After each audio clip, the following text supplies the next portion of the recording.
Alright, I think we're all sort of here and we're ready to go. On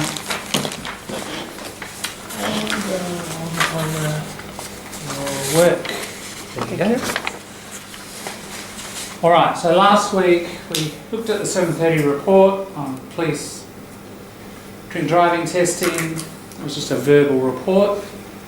Not all of you are here, so I'm just going to quickly go over what we did. And we practiced looking really closely at the language, listening to it carefully, looking at the transcript, and then collecting things that we'd noticed, half a dozen points from the speaking of different people, and you identified what structures you'd like to practice, and you wrote a summary of the report and put these structures in. And generally speaking, they're pretty well handled, the use of these structures. And a lot of this is more stuff around, in the rest of the sentence that over the years I've seen come up as problems over and over at this kind of level. So some of them involve the structures that we were looking at, but many don't.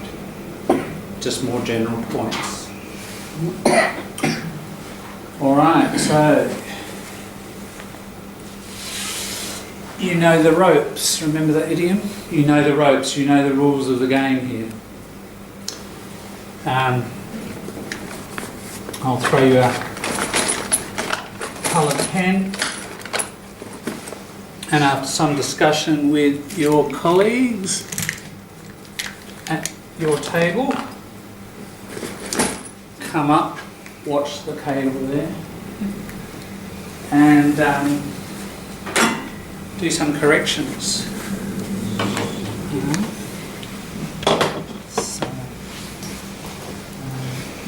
There we go. Sorry.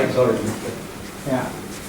So the number 1, 2, 3, 4, 5, 6, but the number there represents the number of problems. Some of them I'm being number 5. I'm being very fussy there, but we may as well get fussy. There are 2 there that are fairly fussy sort of errors. If you can spot them and correct them, that's pretty good going. Yeah. Alright, so have a few minutes between yourselves. Have a chat.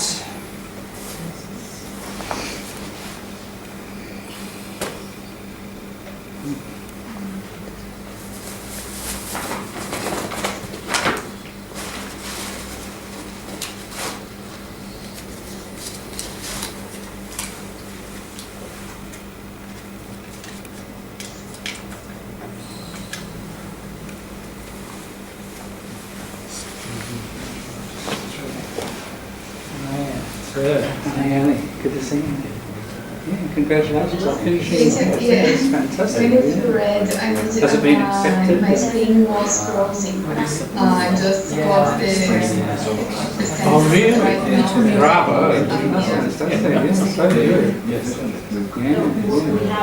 So when's the ceremony? Do you have to wait until? I don't think it sounds funny anymore. It's good with Was that uni essay? Good. I'll just turn this down a little bit, sorry.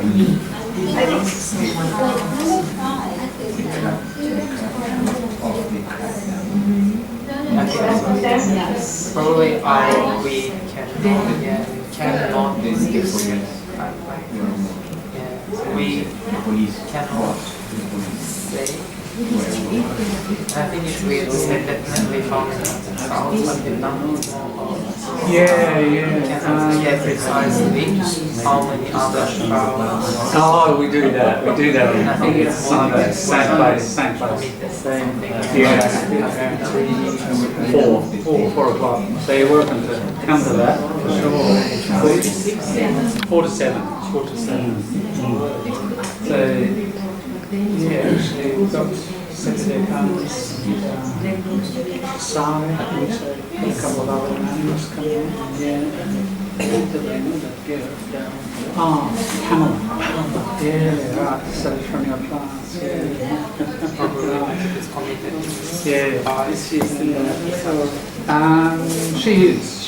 This year, up on the top left, she's also from Brazil. She's gone to Melbourne. And on the right is Gina, she's in China. And sometimes Lu Xin, you know Lu Xin. She usually Skypes in, but she's totally under the pump with an essay. She's got to get done 3,000 words or something by the end of the week. So she's got a lot of work out. So she's not. Last couple of lessons she's missed. And there's about half a dozen people more who usually come to not yeah, there's a few away today, sick, a few notices from sick people. There's about 25, 26 people either on Skype or in the group. Just Tuesday night.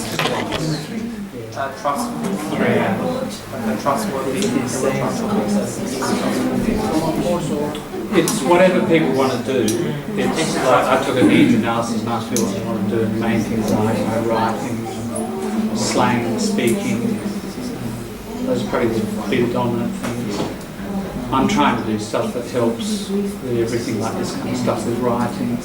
But what we're going to do, the most of the lesson is a whole lot of stuff on slang and speak, obviously slang and speaking. So I just rotate it around. The overall theme is, and a lot of we don't in diploma, but I'd say half the group are ex-diploma, the others are new. So some of the techniques in diploma we've revisited, but it's all about, you know, collocation and observing text, like spoken or written, and collecting lots of lessons from it, and then practicing. That's the overall thing. I mean, at this sort of level, that's pretty much what you've got to do. Keep doing is just observe, you know, and collect and try to use. So we just do that in lots of different situations. This is only the 6th or 7th lesson because I only started this term. I remember that you had a very good collection of educational websites and this kind of thing. Yeah. That's still there. That Moodle is still there. You can log in, and I've shown it to the group. Yeah. So we've been using some of that. You would, if you go to Tape Moodle essay, type. And then in the search box, type diploma JR, and it'll come up. Diploma of English Proficiency. Just click on it, go accept conditions you're in. So, no, you don't need to log in.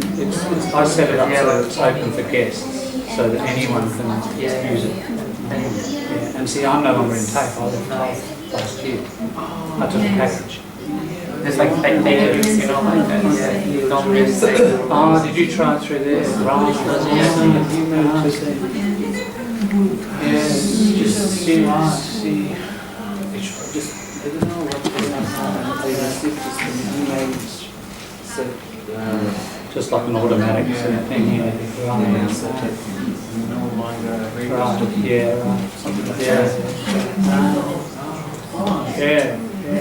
Oh, well, they were offering packages to mainly senior people. I got a package worth 2.5 years of salary. I was probably going to work for this year and then I stopped. So it was really worth taking it.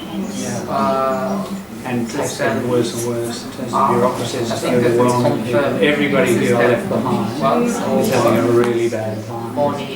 So I'm glad I'm not. And I'm thinking of a PhD, so I'm giving a presentation tomorrow at Fitness Uni on it. So Marxist theory, and it's about environmental and cultural change. So the commonalities of both, that's what I'm trying to explore, like the actual capital on culture and on the environment, and the common, the parallels. yeah. That's I what was I'm looking for you in Melbourne conference. Oh yeah, I didn't make it this year. All right, you went on. Yeah. No, I'll probably get the next one. I'd like to. Yeah. Oh, well, that's great news. You've done it. So what now? You're looking for work? For that, actually,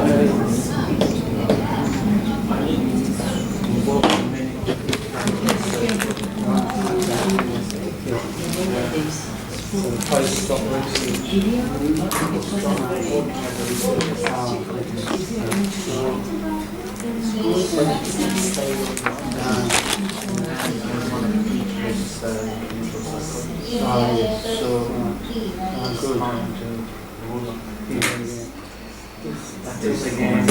you have to do practicums here in Australia to get that registration done? No.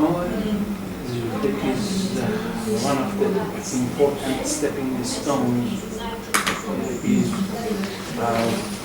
getting this speech practice course. So yeah, you should be able to get 7. Practice. And there is another equivalent test which is I've been coaching somebody in that. I think it's even worse than IELTS. Oh, yeah. It's more artificial. Definitely. My first experience of it just the other day, last few weeks, coaching somebody through it. It's things like you have to listen to sentences and you have to reproduce the whole sentence exactly correctly, every word, every that, every of. Now, when do we do that in real life? You just don't do it. You hear a sentence, you get the idea, and you write down the idea. You don't reproduce perfect. And it's said once, and you get one chance on this. So it's really hard. And it focuses on microscopic detail. And IELTS I thought was bad enough like that. And our ISLPR is more macro and better, I think. But yeah, so I think, I don't know, have a look at it. It might suit your style, but I think it's tough. And kind of not very valid test. You're into validity tests as a psychologist. It might be just easier. Yeah. Look, I think some tests suit some people, so you should have a look. Number 4. My immediate Number impression. 5. Sorry, number 5. Right, so you have to get that in order to get your registration. So it's going to be, Personally, but there has been There was Yeah. that half. actually, I got the general IELTS 3 years ago. Right. Right. So you know the kind of style of it. Yeah. I'm much familiar with I am very familiar. the Very familiar. Yeah, that's right. It's a style, isn't it? You get used to the style, you probably do okay. So, anyway, welcome. Good to see you. Have a seat. Can I sit? Do you want to? for the rest of the class? Yeah, do please. Hang around. Yeah, sure.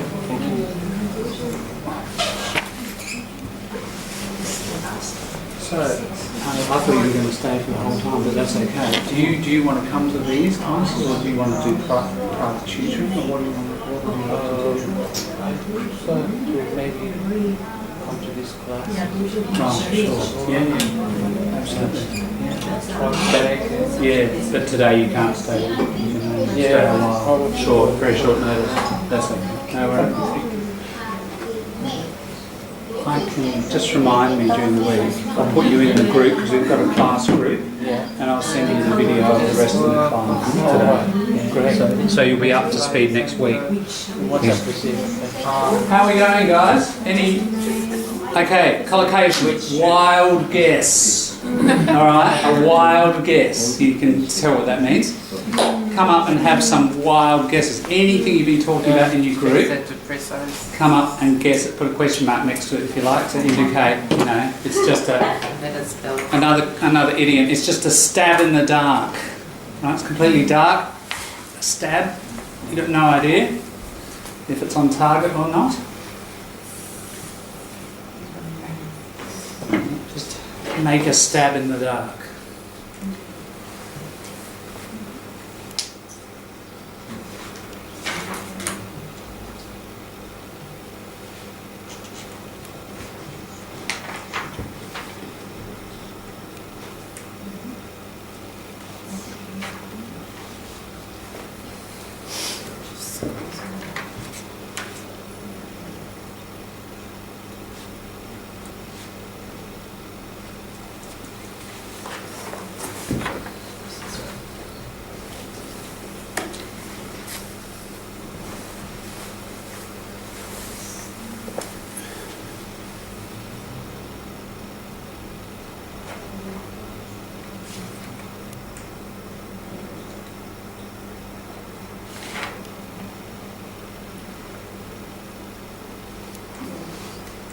Could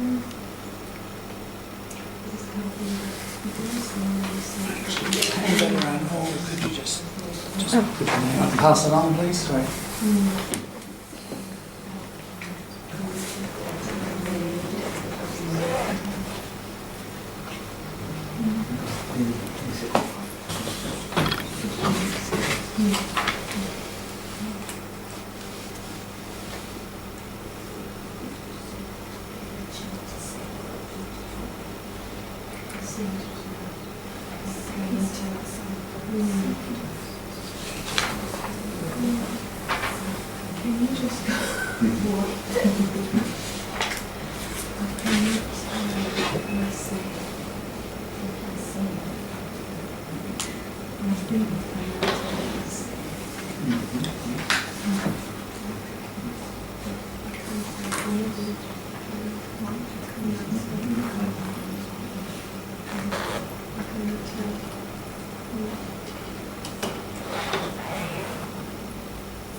Skypers, is there anything you'd like to change that hasn't been changed yet?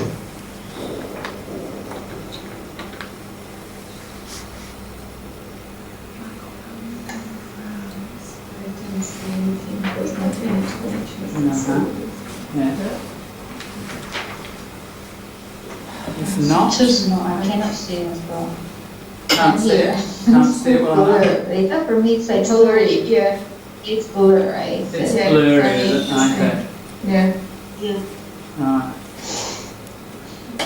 Or Riley Should would say, have me.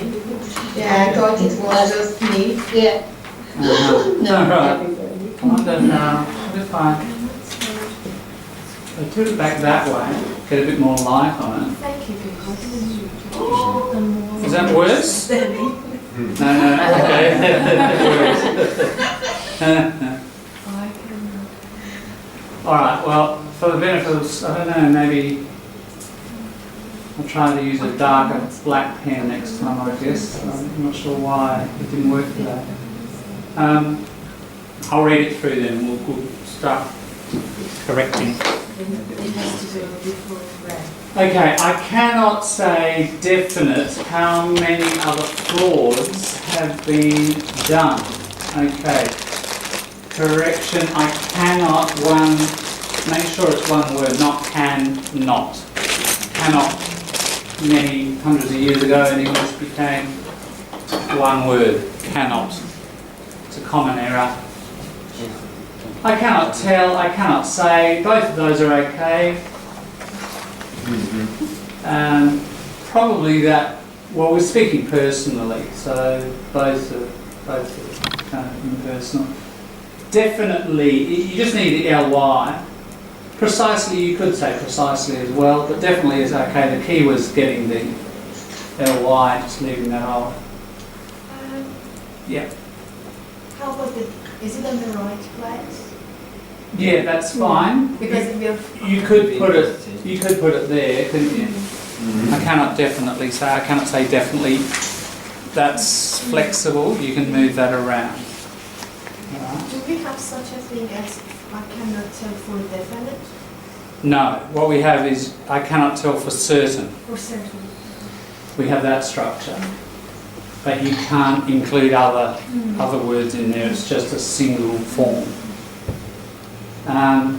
Alright, now what everybody's missed is, yeah, now that's pronounced fraud, rhymes with door.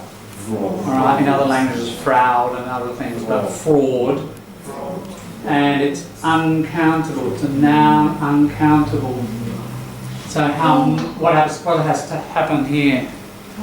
How much, isn't it? I can't tell how much of a fraud has been, yeah, and done. I agree. It's much better to write committed, double T. I would make. Have been is okay. We don't need to change the. No, you don't make fraud. The verb noun collocation is you commit fraud. So any crime, you commit larceny, stealing. You commit arson, burning something down. Commit murder. So it's a crime. Therefore, with crimes, use commit. You don't do a crime. You commit it. And yes, you double the T. If you're going to write ing or ed on the end, you double it. Because commit, M-I-T, at the end it's a short vowel and a single consonant. And the rule is that you double that when you add your ed or your ing. So I think we got our 5 out of that. Any issues arising out of that one? Otherwise, we'll move on. Yeah. This reminds, and I see various people struggling with various ways of saying this. You remind someone of something. That's the formula. So, SO, in this case me, of something. The crackdown. So that reminded her of her old house. Yeah, I have seen many different creative interpretations of that, and that's the structure you need. Of the crackdown in, yes. I've mentioned this before, but just recycling it because it needs a lot of practice. The 1970s, the 1940s, the 1780s. It doesn't matter what decade, when. It's going to be the. And it could be the late 70s, the early 70s, the mid 70s. It doesn't matter which part of the decade, it's going to be the. Because it's a unique period. And we do the same for centuries, the 18th century, the 28th century, the 5th century BC. We use the, because again, it's only one century. Yes, you will need your comma. Here's one clause. This reminds me of the crackdown in the 1970s. Here's your other clause. Then the police were more trustful. And you're joining it with a contrastive, so you will need your comma. Do you remember contrastive connector? And it's one of those, isn't it? Fanboys. You remember that? Coordinating conjunctions. It's that one there. But. For, and, nor, but, or, yet, so. Remember those ones we've done? And it's one of those. And before the coordinating conjunctions, you have a comma. But then police were, you could put that's optional. And police I'd keep small here. When you write here, we put a capital because it's the name of that group of police. We'll get to that in a minute. That's got some funny, interesting stuff around it. But here, then police, then the police were. We tend to speak about the police as plural, right? The police were very tough with the demonstrators. The police issued a statement about Easter Road safety, whatever. Right? It tends to be plural. Government, the government was, but the police were. Right? So there's an inconsistency. It's just that's the pattern. Now, trustful, trustworthy. People often make this error, trustful. No, it doesn't really exist. Trustworthy, this bit, is what you need to say. If you can trust somebody, they are trustworthy.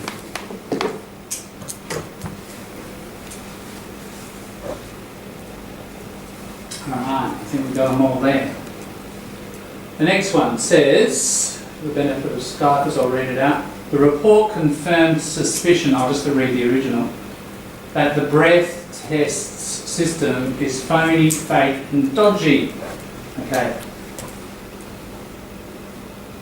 Don't need that. What you do need is that. Suspicions. If you have a look at the 730 report, I think they use this phrase, don't they? It was one that people were practicing. And it's always in the plural. Even if you only have one suspicion about one thing. Oh, I think he stole the money. It's only one suspicion. You say, my suspicions were correct. Or my suspicions were confirmed. It's just fixed in the plural. Fixed. And often collocated with confirmed. You say, I have my suspicions, even if it's only one. Even though it's talking about specific suspicions, is it always even, without the... yeah, you still, yeah, like that's a specific suspicion, isn't it? And even though that is, it's always still in the plural. It's just, I can see it's logically weird, but that's what happens. Now, the breath test system, yeah, the breath, now, the point about this one is, here's your noun, breath tests, and sure, there are many of them, 250,000. But when this noun becomes an adjective, which is qualifying the word system, isn't it? When such things do that, they drop their plurals. So if we had some others, 500,000 driver's licenses were given out. You don't say the driver licenses system. You say the driver's license system. Right? So that becomes singular. And it's this sort of pattern. If we do other things like, if we have any unit like,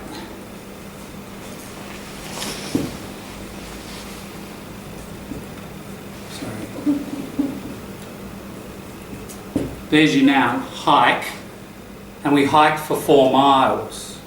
But we don't say the 4 miles hike. Those miles, those nouns, those things we hiked have now become part of the adjective, and so the plural drops off. So that happens, with any sort of unit, like the 8-kilogram baby, the 45-year-old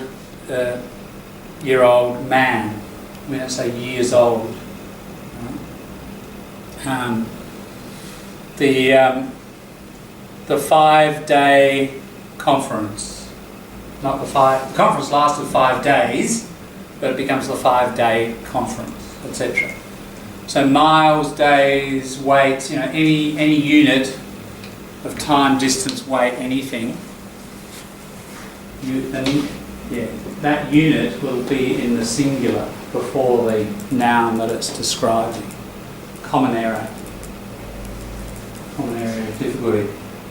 Okay, now, phony, fake, dodgy, all slang. Slang. Now, I think in the 730 report they say fake. But, alright, it's spoken for a start, isn't it? It's a verbal report. So, the ABC is usually a bit more formal than the other stations, but even a little bit of slang creeps in there, and it's because it's a verbal medium. It might appear, fake might appear, if the ABC just wrote it up as a report, they might write fake. You wouldn't write it in any academic or official business report or whatever. You'd have to say something else. Phony is very American. We don't use it here. Dodgy, very Australian, mate. All right. Oh, that bloke, he sold me a dodgy car. It ran for 3 days and then stopped. Right? And of course, the famous slang, the Dodgy Brothers. The Dodgy Brothers are just these famous pair of brothers. They were on a comedy show in the 80s, and they were these two guys, and they just sold people anything. you know, and it never worked. And so people would say they are dodgy brothers. You know, it's just gone into the language. Dodgy, interesting. Dodge is to move out of the way, isn't it? Something's coming at you and you dodge it. So it's like the cops are coming after these people and they're dodgy. You can never catch them. You try to catch them and they're gone. They come up somewhere else. They move to Victoria and Queensland. You know, police can't get them. So dodgy. Even if something doesn't work properly, oh, this computer's a bit dodgy. It comes and goes, and I can't catch it. So these are slang. So what do we have to do? We have to say other things. We have to say maybe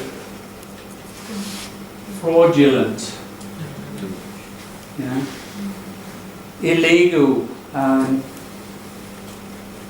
misleading, yeah, various words like that. Fraudulent probably is the best one because it's capturing what really happened. Yeah, so just watch out for slang that can creep into your writing.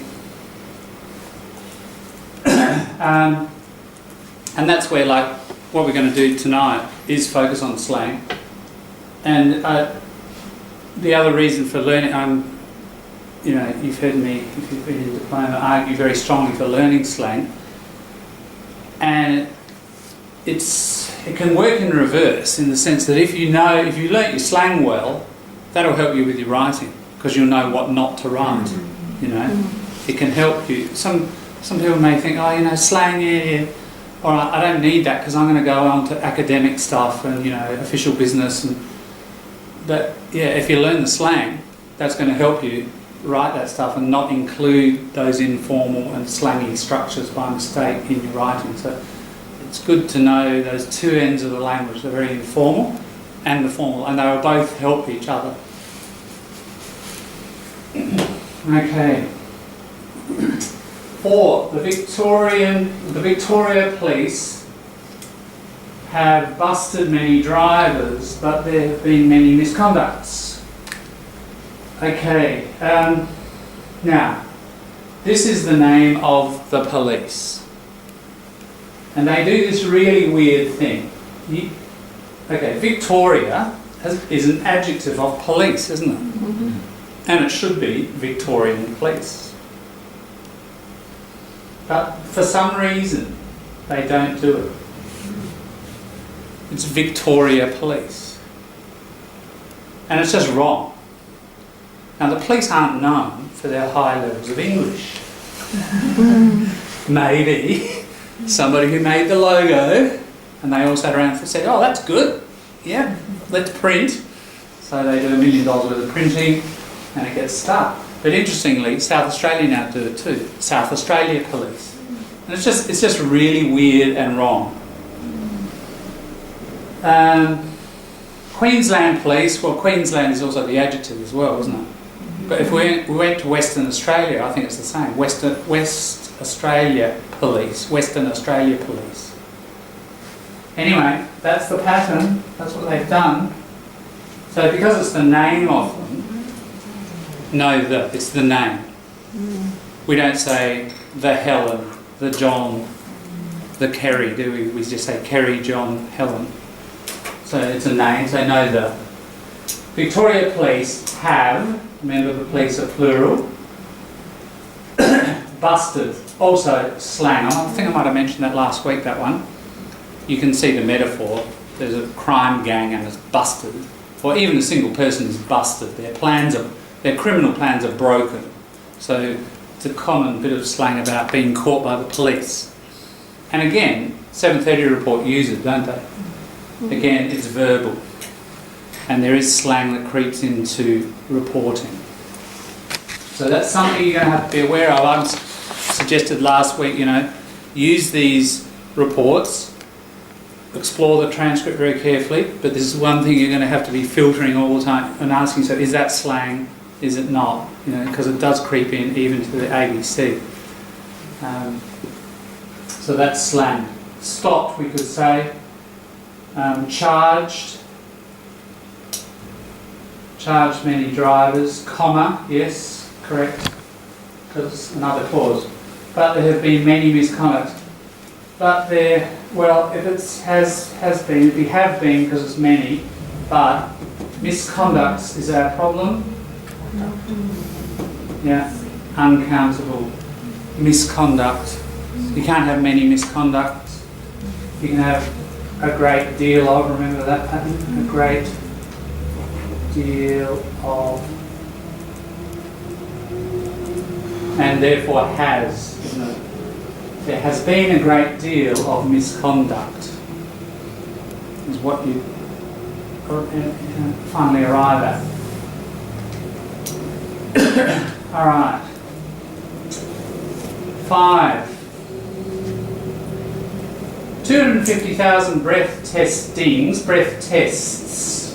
correct. So that's just, this pattern, when you have a gerund, breath testing, you can talk about breath testing. The breath testing seems unreliable.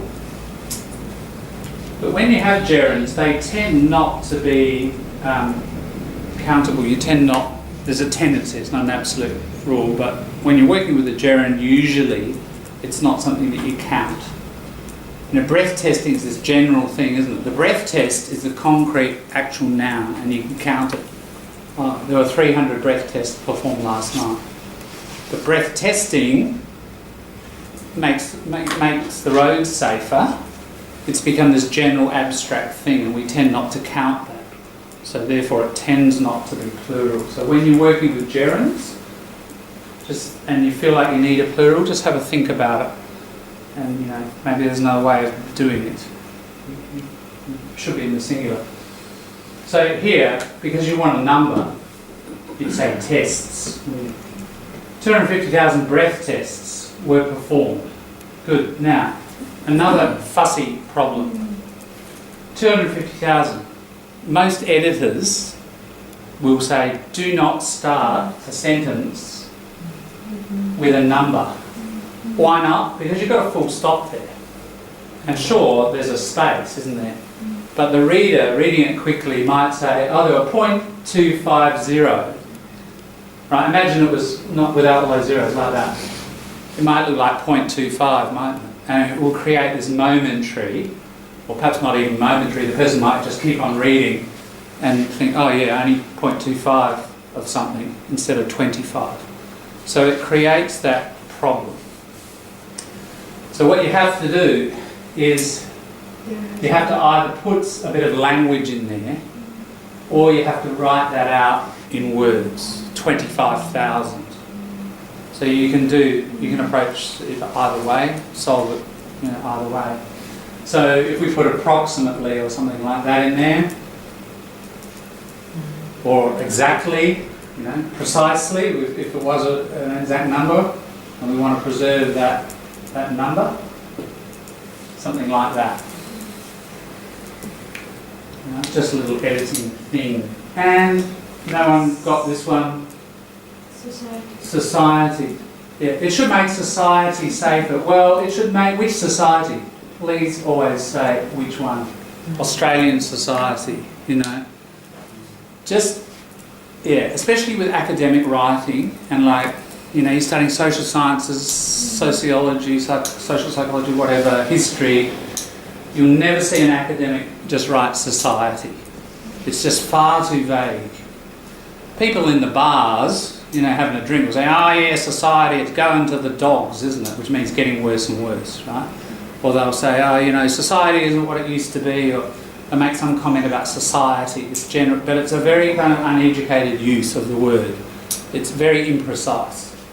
So just say what sort of society, where it is, when it was, if you need to, 19th century English society, whatever it is, just specify.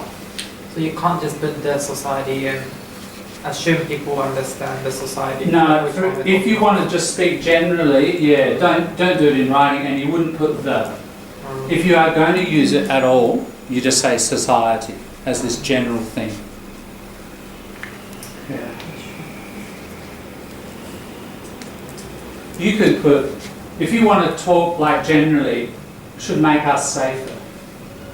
That's okay. That's sort of academically acceptable, stylistically, but not society. It sounds too much like you're in the front bar, you know, having a beer. When you're talking about the tests that were performed already, right? Can it be this should make Australian society safer?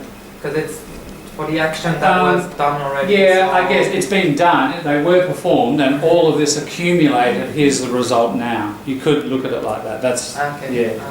yeah. You could say this should have made, or this should. You'd have to say this should have made. I don't know, like it was a contrast or something. Yeah. I felt Yeah. like it was a bit. I see what you mean. Yeah. Yep. Look, that is fine. And that is fine. You can approach that both ways. It shouldn't be a problem. Okay. Last one. The only problem is that, which wasn't picked up. What's the problem with it? We covered this rule. It's after, so you don't need it. It's unfinished. Well, where's the verb? Like, let's look at the structural sentence. Where's the verb? Reached and pushed. Yeah, which is the main verb in the sentence?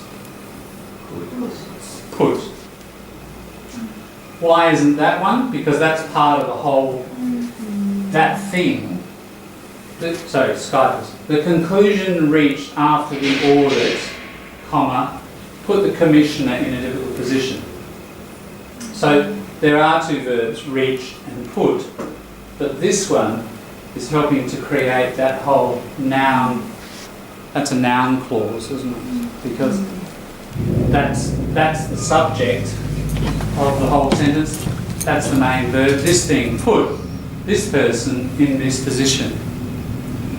So there's your main verb. Do you remember the rule about this? What is it? The comma rule. Yeah, comma rule. You need to have a subject there. It's and subject verb. There is no comma between subject. That's right. There's no comma between your subject and your verb. Or between the subject and the rest of the sentence even. You get to the end of your sentence, even, it happens a lot, you know. You get long sentences, imagine it like even longer.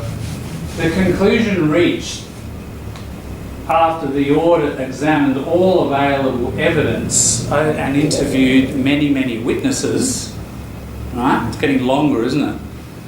And people think, oh, you know, it's pretty long, I better put a comma, better have a breath, put, da-da-da. No, still no comma.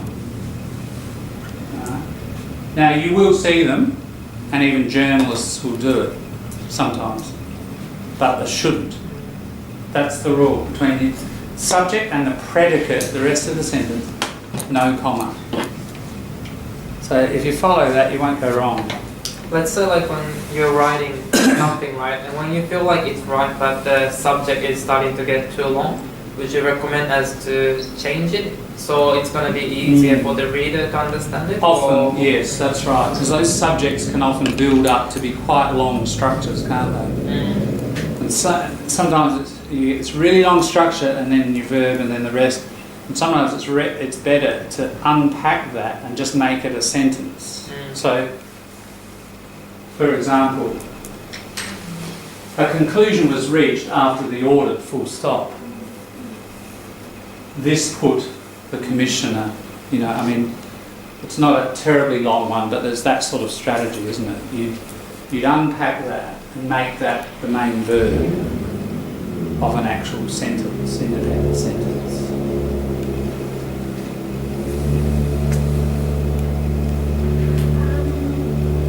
Can we say the conclusion reached the audit where put the commissioner? The conclusion reached by the audit. By the You'd have to say by, yeah. Reached by the audit, put, yes, you could. Again, you still wouldn't have your comma there. No. Skypers, is that readable, or are you okay? Okay, good.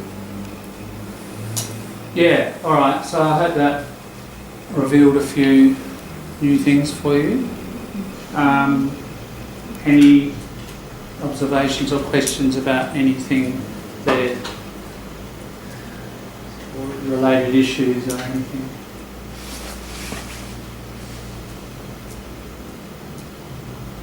Right. All right. Yeah, all right. We'll just keep doing that. Keep collecting and writing and then, reviewing. I think that's... Is that useful for you, this sort of stuff? Yeah. Let's say like if you're writing essay, and if you want to try to, let's say like write fake news, it's like you hear a lot in US politics and stuff. So do you have to like put a double quotation, like how do you call it? I see. Yeah. It's an interesting point now, isn't it? Because it's become such an important collocation, hasn't it, the last 18 months? I maybe use quotation marks, fake news. And then that, as we've talked about in diploma, that just distances you from the structure, doesn't it? It means, you can say it, but you don't own it in the same way. Yeah, I think that's a good way of approaching it. Yeah. Certainly, all that slang, use it in everyday speech. I'm not saying don't use it, just don't use it in your formal written contexts. Yeah. In fact, as you know, I encourage you to use slang in your speaking. It makes you more native-like. And even, in presentations and things, a lot of that stuff adds a bit of relaxation to it. Don't get too formal in your presentations, Especially in Australian culture, you can afford to have a bit of relaxation, a bit of a joke, a bit of slang. It sort of oils the wheels, I think.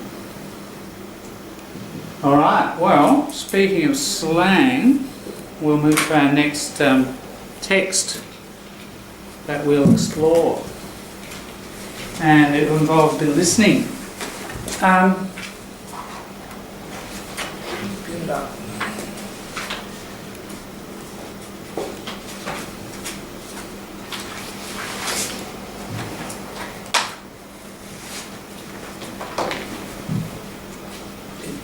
Play.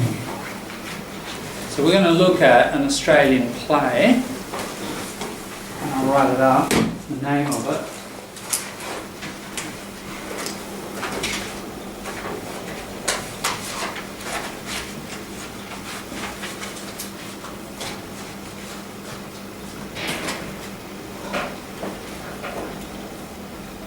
Funny sort of title. It's an old one.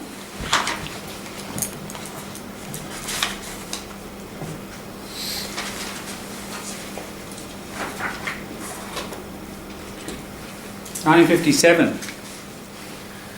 But I was thinking, because a number of people on the needs analysis sheets that said stuff about, doing slang, practicing talking to Aussies, etc. And sure, slang changes, but a lot of it doesn't too. This is, I guess we need to, this is full of working class Australian slang, and 90-something% of it would be the same. So if you're in a profession that deals with, just general everyday people, we've got psychologists, teachers, nurses here, you're going to be dealing with people who use this kind of slang. And, older working class will probably have even more of it. What we'll do is, as we go through it, we'll look at the slang, and then I'll also comment on whether it's still used. And also, as you would know, if you think about your native language, slang changes fast in the city, but slower in the countryside and probably in working classes, doesn't it? So older forms of slang tend to get preserved in working classes and the country, and they tend to share a pretty similar sort of slang pattern. And your middle class and upper class tend to probably use less, and also it changes a bit faster. Probably some urban working class young people slang changes quicker. So we need to bear this in mind. So I'm going to point out as we go what the nature of some of this slang is. Whether it's some slang, some of this stuff is exclusively you just hear in manual working class. Other slang will be right through all classes. Right? So the reason I'm throwing this at you is because it's a very nice piece to think about all these issues. Time and class. So we've got sort of horizontal and vertical considerations here, right? Because slang isn't just slang, it's not in your native language either, is it? I hope you're recognising what I'm talking about in your native language. So this is our first session in this class of like really focusing on slang. So it's a nice piece to use to practice thinking when you do encounter a bit of slang, like, yeah, who would use this? Is it old? Is it young? Is it country? Is it middle class? Is it working class, etc.? You know, and part of that you're going to be able to work out from the context of what you're reading, isn't it? Like, if there's a real working class sort of farming bloke using this slang, all right. Even another thing, gender, male or female. Some slang tends to be used more by males, others by females. So all of these considerations are going to come into it. So we've got sociolinguistics, very much part of slang. And it's important, that stuff, because you can't just grab a word from somewhere in the language and use it. Sociolinguistically, it might not fit you, your status, your class, your function. You know, got to be sensitive to this stuff. Yeah. So Skypers, I sent you the transcript. So the little group, beautiful Pamela's got it. Bingo. So if you have a look back in your Facebook group, Lucia's looking lost there. If you have a look in your Facebook and go back to the Tandanyanga Skypers group, it would be in there. But we're not using the transcript anyway right now. I'm going to throw you in the deep end. Remember that idiom? Throw you in the deep end, and we're just going to listen to the play for about a couple of pages or so. What I probably need to do is give you a bit of an introduction to it. First of all, there's the play. Better put the guy's name up, because I hope you do get inspired by, we can't do the whole play. I mean, we could if people want to, but it's a lot of work and it'll take a long time.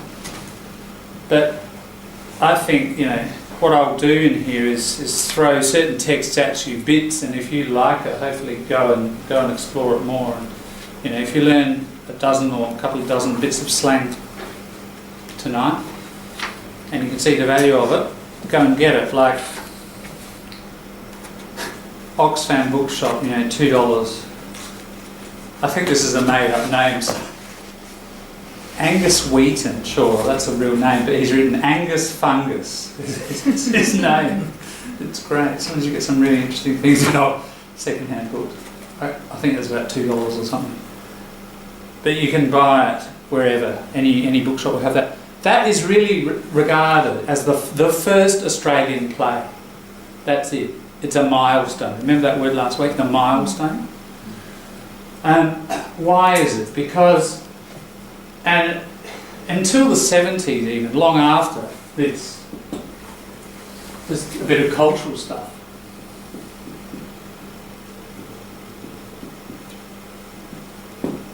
This word, when you're discussing Australian culture, is important.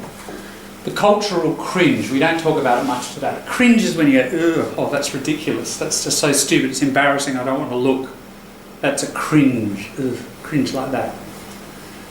Now, cultural cringe means, and some countries have it, it's generally, oh, well, first of all, I'll just say, in Australia, cultural cringe is Australians look at their own culture and they go, oh, I'm embarrassed. I don't like my accent. I wish I spoke like English people. You know, our television is, oh, look at that acting, it's terrible. You know, American acting is so much better, or British acting. So there tends to, when any culture is a bit embarrassed about itself and looks to another culture as superior, that's cultural cringe. And historically, if we think of European imperialism, expands, so the English expand, the French expand, the Spanish and Portuguese expand, and generally in those colonies there's cultural cringe. There's those colonies, even if they get quite big industrial countries, they'll feel somewhat part of their culture is somewhat inferior to the mother country, and it's never quite up to standard. Now Australians felt this enormously. On the ABC, as an example, to be on the ABC and to read the news and to introduce programs, you could not be Australian. If you were Australian, you didn't get a job.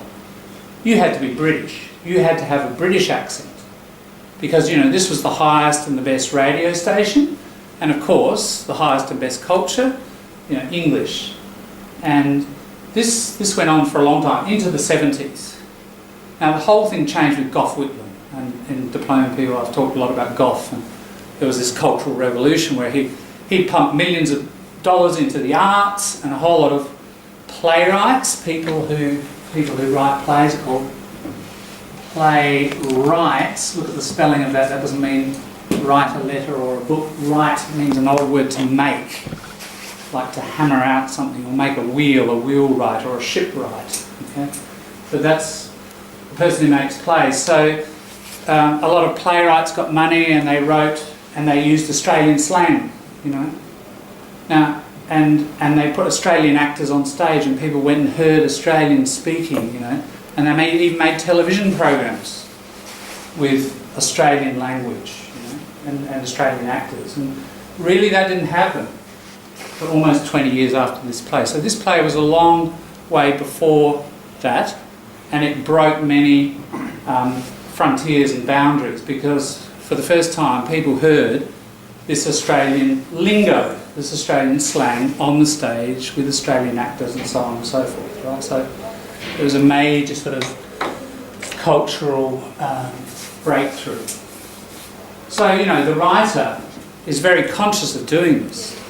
So it's a nice play in that sense. There's a lot of very consciously included working class slang and structures. And again, because the writer's very conscious of this, it's a very good play to be looking at. The density of slang is reasonably high. The other people, and in Diploma we've done, if we did Don's Party with Me or other plays. David Williamson is probably our most famous playwright since. He's now retired, but started writing in the early 70s. And you pick up a David Williamson play, and again, you'll get lots of this Australian slang, and it sounds very accurate. It sounds really like just how people are really speaking. Obviously, a playwright has got to have a very good ear for the language, so they can capture these very common rhythms and patterns of speech. So yeah, I would, that's probably your best area to get slang if you are concerned with either for socialising reasons, or because you've got a service industry sort of role with the general public. Come across a lot of people, you want to understand them, you want to be a bit friendly and use a bit as well. I think it's incredibly important stuff. Then you should have a slang project happening, like as one of your many English projects. They break down into mini projects, really, don't they? Academic writing, listening, slang. You've got to keep them all working. For people who are not in Australia, like Gina, for example, are you going to use Australian slang? Maybe not. And the other thing that we need to say is about slang, and I have drawn this sort of thing before. Let's look at it like this. More like this. It's more like that. So UK, US, and Australia. Forget the big circle I drew right at the beginning. There's a lot of slang in the middle that's in common, and probably most of the slang that we use is actually used by all three, and some of it's Australian. In fact, I've drawn that really badly. I should draw it like this. It's much more like this.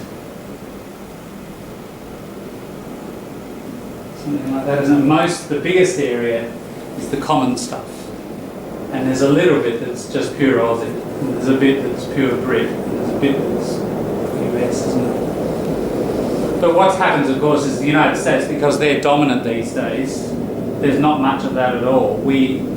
That tends to become, because they make Breaking Bad, and they use a lot of slang, and everybody watches it, and within 6 months it's part of the general pool. Everybody's using it. That dominant culture, economically, culturally, politically.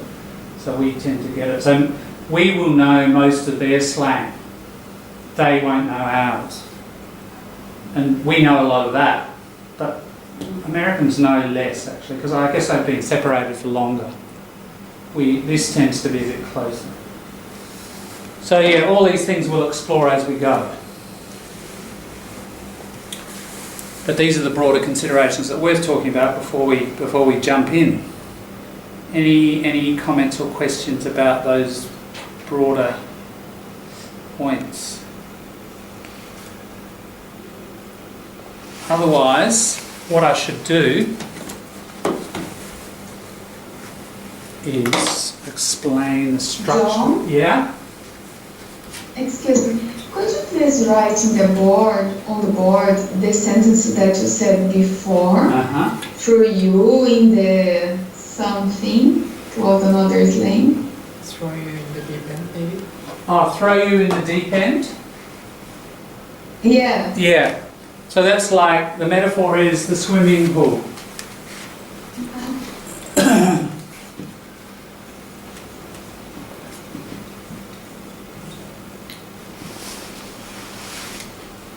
So in a swimming pool you have a shallow end and a deep end, don't you?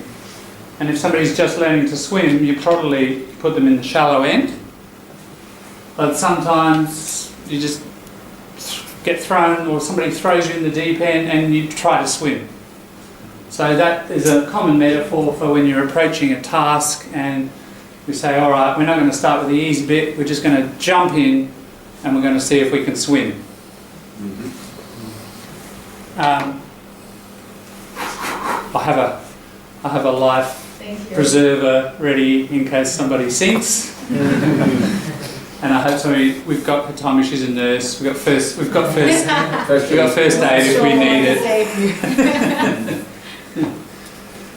All right. So one thing that might help you. Let's introduce you to. Because it'll be a bit of a shock. All these different people speaking. So we've got Olive, Pearl. Female, and Rue and Barney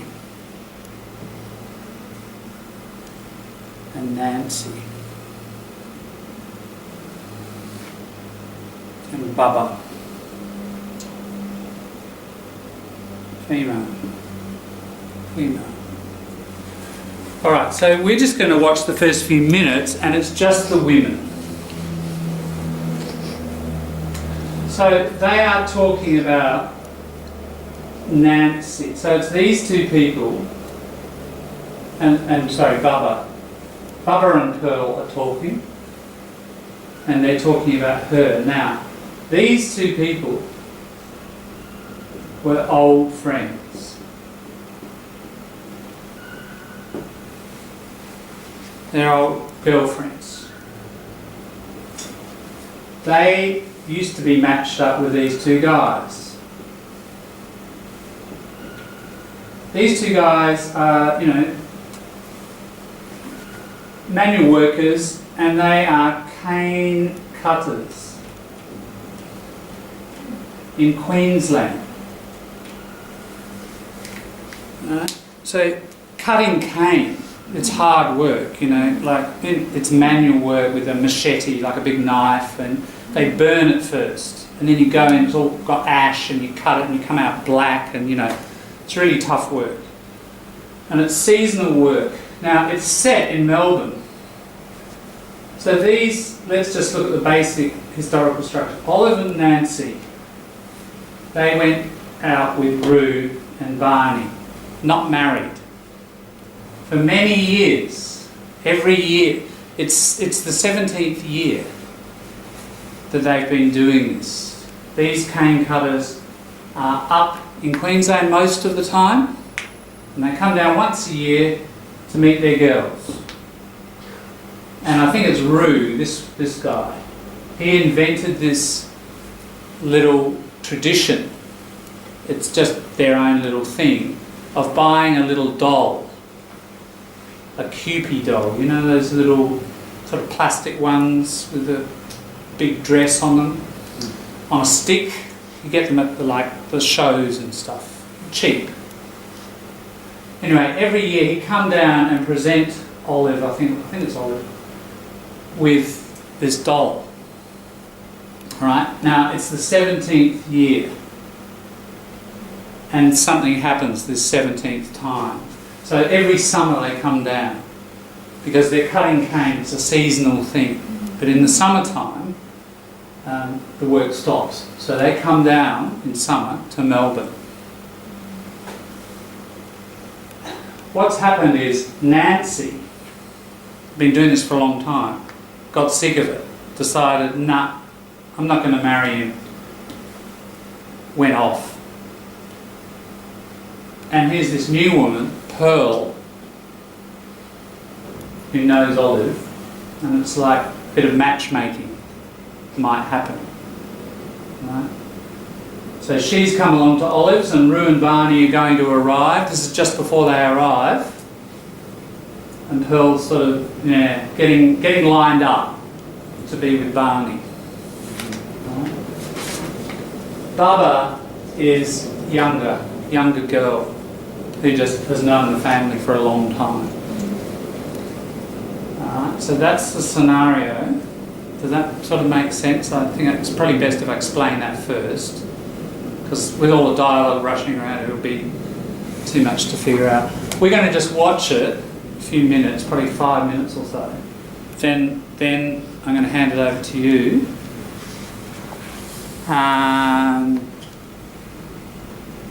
Yeah. So this is an old Melbourne Theatre Company production in the 1970s. So it was filmed on VHS tape. So the visual quality is not great. Sound quality should be okay. Skypers, what I'll do is I'll share the screen so you'll see it visually better. And I'll just play a bit and get sound levels right first. Sandy will appear in some of the 70s doll as Pearl Cunningham. In the same way, David Downer, who played Dickie in Kidstakes and Joseph in Other Times, will appear in this third play as the cane cutter, Johnny Dart. The year is 1953, and the setting is again the Leach House in Carlton. The Depression and the Second World War, events which overshadowed the first two plays, Skypers, can you hear that? Memories.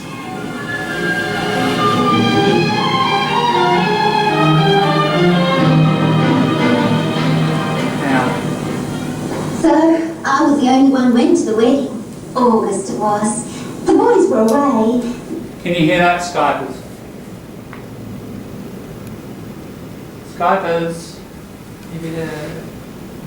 Yes, John, it's not clear, but you can see later. Right. Okay, I'll turn it up a little bit. Sorry, 1 minute mark. I'll run it from there. Sandy will appear in Summer of the 17th doll as Pearl Cunningham. In the same way, David Downer, who played Dickie in Kidstakes and Joseph in Other Times, will appear in this third play as the cane cutter, Johnny Dye. The year is 1953, and the setting is again the Leach House in Carlton. The Depression and the Second World War, events which overshadowed the first two plays, are fast-fading memories.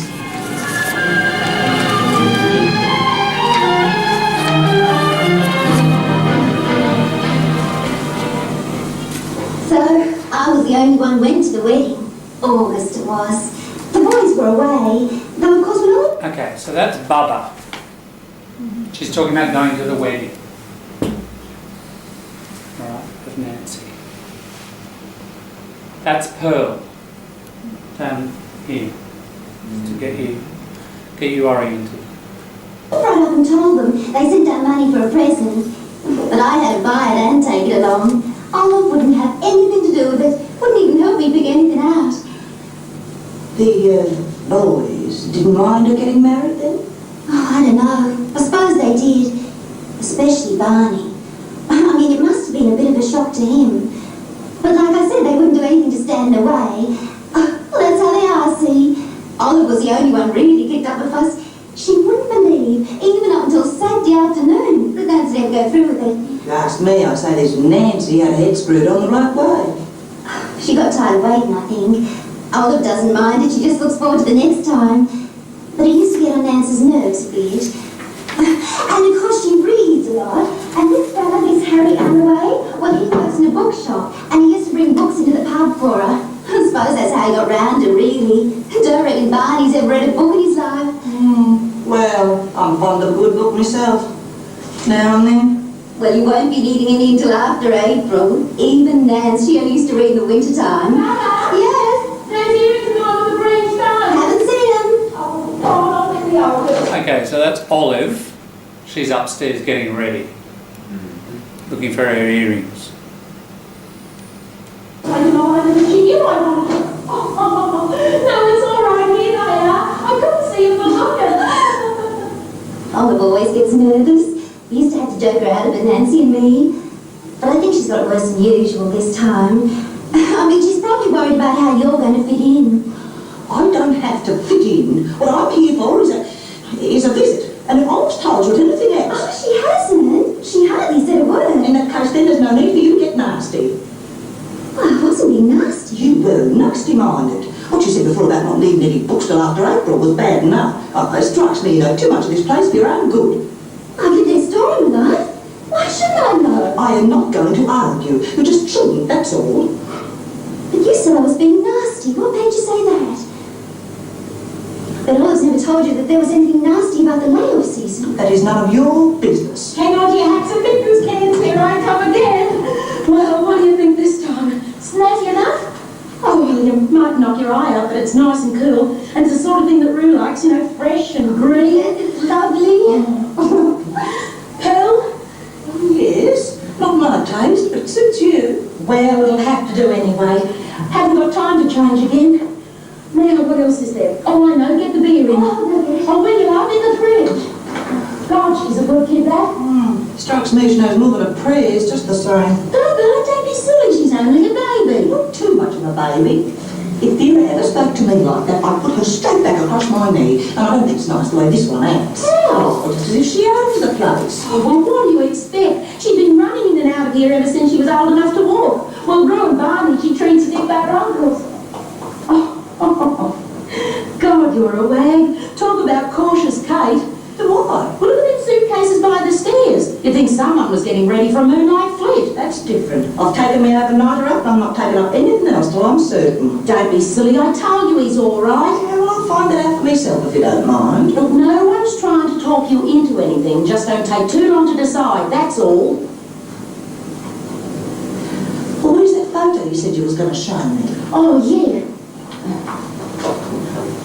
You can see him much better in this one. Those others he was always clowning about. It's the four of us taken at Luna Park the year before last. Nance's on the end there. Can you see what I mean? What? Well, you look a bit like you two. What do you mean? Well, something in the way you look. I noticed it the first time I met you. I can't see it myself. She looks to me like she was drunk. She was drunk. Right after that was taken, she got sick on the ocean wave. Yes. I can imagine she'd be the sort who'd get sick on an ocean wave. But she wasn't like that, really. Nance was... She was a real good sport. Well, Barney was pretty fond of her. You can see that by the way he's holding her. It's a bit intimate, isn't it? Listen, lover, you better make up your mind. These are a couple of cane cutters fresh from the north, not two professors from the university. Well, I know one thing. He'll never lay hands on me like that in public. Won't he? Honest, you've never met a bloke like Barney. Only about so big, but I don't know, the women go mad on him. Well, I'll believe it when I see it. Didn't seem to stop her going off and getting married. She made a mistake. Well, who says? I say. Marriage is different and Nancy knew it, just because there was no hope of hooking on with Barney. Her own fault. I'll guarantee she made herself cheap. So long as a woman keeps her self-respect, any man will marry her. I wouldn't bank on a curl, not with Barney. No, I'm not anticipating anything, believe me. But from all you've told me, it's about time some decent woman took this fella in hand. Well, I don't reckon I've ever heard of anyone with more reasons to get married in all my life. Maybe I shouldn't have told you. Ah, don't worry. I would have found out. I'm a mother. Thing like that, you couldn't trick me. He'll probably tell you himself anyway. He doesn't make any secret of it. Darling, it's cold. Here, let me help you. Oh, put it on the table. You get rings on the clock. Doesn't matter. A few bottles make a party look like a party, I think. Did you do your walking sticks? Yeah, I haven't put them up yet. What are they for? Tell her, Bubba. Ah, Right, that's where we finish. So it's about 5 minutes. And it's 5 pages of script.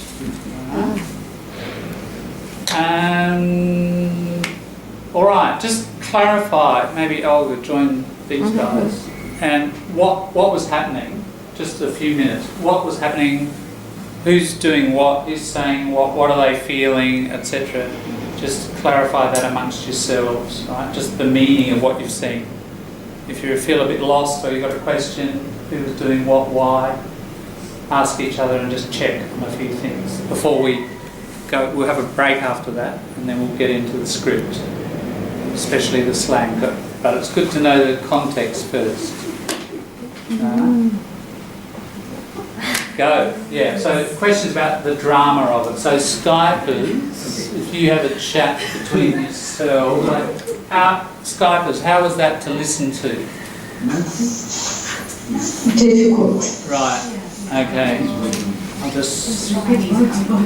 Yeah. You might be best, Skypers, then following it pretty closely on transcript. We'll help you. Is everyone...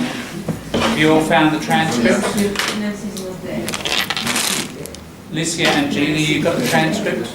Like the play script? It might help if the sound is a bit fuzzy for you guys.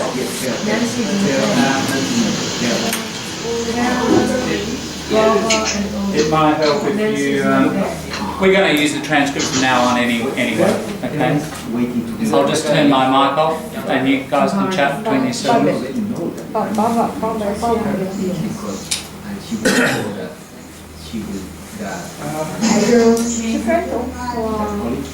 How was it for you?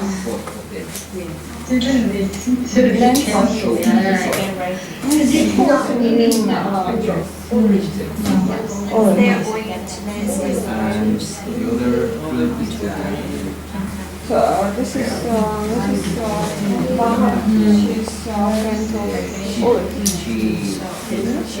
That's right, she is.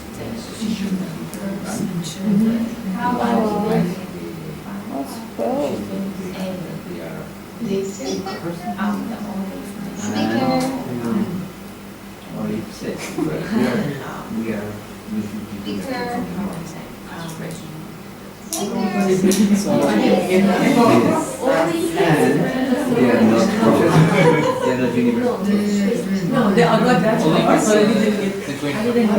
Yes. Just trying to put just Bill and Bernie together. Bill is the smoking slave. That's right, yes. Barney. Barney. Yeah. Barney.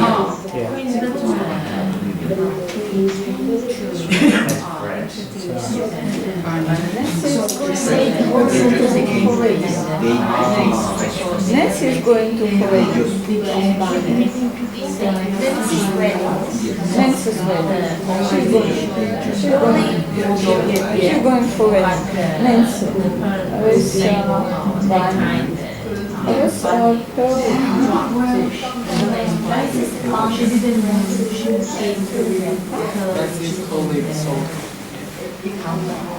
who was like used to be with Bunny. I think now they're not together, so I think Ulrich is trying to get Bill and Barney together. Or like, Yeah, that's I think right. that may happen. So, and then I think Bill is sort of being confident. She thinks a bit like she's evolved that, so she's like, nah, but I think she's secretly what she's doing. And I think Baba. I think she's a bit younger, a bit more mature, more like excited for the whole thing. they are getting ready for Yeah, I think that's why it's always trying to push your body. But I think even, well, like if I the picture, I all think she's a bit more like Pretty rough. say like I think she doesn't like the I think maybe she thinks the social space of Barney is a bit First page. small for her. I think she's a bit like snobby lady. Maybe One is lower for her. yeah, I think because it's always a bit more like a snobby person. And then I think it's like, because even the way that they were like kind of look into dancing, she was like, nah, maybe that kind of looks a bit. What did she say about Bobby? What she said about Baba? She's remember when Baba, when we all came upstairs yeah, and she commented something about Baba. She said, to all of them, she said to all of them about Baba. Second page. They're basically saying like she's doing so she's not even really like in this picture. I think maybe they consider she's too young getting involved in the affairs because I think they see her as a girl, not a lady.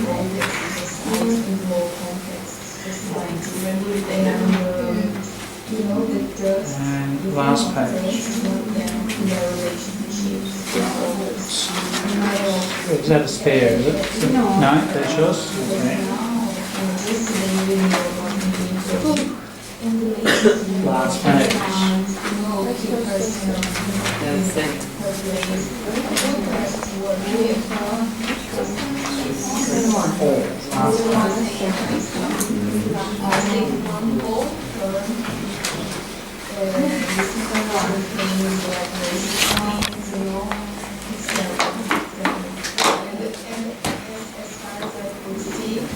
The same with this girl and this lady, because she's older than me, much older than me. She's fine. All right, so just before we break, you should now have 3 double pages of the play script. Apologies, it's a bit dark. The way I did it is I took a photo with my phone and then put it into Word, and yeah, I think it needs more light. I even went outside and took pictures because the first light was darker than this inside. I went out. Yeah, but it's readable. But yeah, I think I need to find a way of scanning it or something. Anyway, and look, the last page there. There's some some marks on it. That is not me. That is Mr. Angus Fungus. And he probably spilt something on it in 1973. Right, a bit of history there. Yeah, so that's the appearance of it. But we're going to go through that in some detail. I mean, hopefully some of your questions about who's who and why they think what and all that will be answered by the script. But we're looking, at it linguistically. using the sort of techniques we've used, not just slang, but let's look for other things too, like interesting grammar, word order. Why are they saying it that way around? You know, is there ellipsis? Remember, in speech, there's quite a lot. Yeah, so just turn on those search engines. You know, we're going to really scan it pretty carefully. But first of all, before we do, just to get structure clear, you know, it's pretty important that we kind of get the context in place. Are there any questions or difficulties with who is who and the situation? Because even the playwright throws you straight in, even for a native audience, like all this gossip sort of suddenly happening. It's like, what? You know, it would be a little bit disorienting even, I think, you know, for a native audience seeing this for the first time. It starts with a bang in terms of the amount of information coming at you. So, yeah. Pearl is sort of the kind of key figure here, isn't she, in the first scene? And we can see she has mixed feelings about the whole thing. She sort of likes the idea of meeting this new guy, but, you know, doesn't want to appear too available or tries to sort of present herself as, you know, independent. Bubba seems very keen about the whole thing. Doing the match, we call it matchmaking. Yeah. Alright, well, if there are no issues there, I mean, stuff may arise as we go along, but shall we have a break now for, 10, and then we'll get into the transcript. Alright, so Skypers will see you in 10 or a bit under 10. We'll see you in a minute. Ciao.